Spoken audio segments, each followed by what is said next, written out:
అధికారుల నిర్లక్ష్యం కారణంగా అర్హులైన ఓటర్లు నమోదు చేసుకున్న ఫలితం లేకుండా పోతుందని వైసీపీ మండల నాయకులు అనమాల ప్రభాకర్ రెడ్డి తీవ్రంగా విమర్శించారు. మంగళవారం మండల కేంద్రమైన మనుబోలులో స్థానిక విలేకరుల సమావేశంలో ఆయన మాట్లాడారు. అనమాల ప్రభాకర్ రెడ్డి, నేను మనుబోలు వైఎస్ఆర్సీపీ నాయకుడిని. మనుబోలు ప్రభుత్వం వారు 18 సంవత్సరాలు నిన్న వాళ్ళందరూ ఓటును చేర్చుకోండి, ఓటు హక్కు సద్వినియోగం చేసుకోండి, ఓటు ఇవ్వకుండా ఉండబాకండి అని చెప్పి ప్రభుత్వం వారు పలు దఫాలుగా మామూలుగా అడ్వర్టైజ్మెంట్లు, సలహాలు, సూచనలు ఇస్తూ ఉంటారు. మేము దాన్ని దృష్టిలో పెట్టుకుని అంటే మనుబోలు పంచాయతీలో మనుబోలు గిరిజన కాలనీకి చెందిన కొద్దిమంది ఓట్లు ఆధార్ కార్డుతో చేర్పించినాము. వాళ్ళు చేర్పించిన తర్వాత రిజెక్ట్ చేసినారు.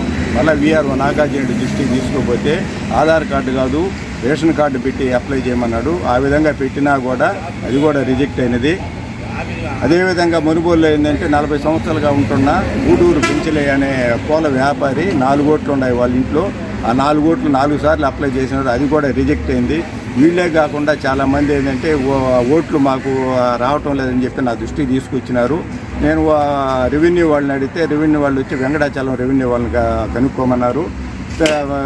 అందుకోసం పత్రికాముఖంగా ఏంటంటే వాళ్ళ మీద మేము ఎలక్షన్ కమిషన్ దృష్టికి కూడా తీసుకుపోతాను ఈ విషయాన్ని. రెవెన్యూ వాళ్ళు స్పందించక ఈ జనాలకి ఏంటంటే అన్యాయం చేస్తున్నారు, ఓట్లు రాకుండా చేస్తున్నారు.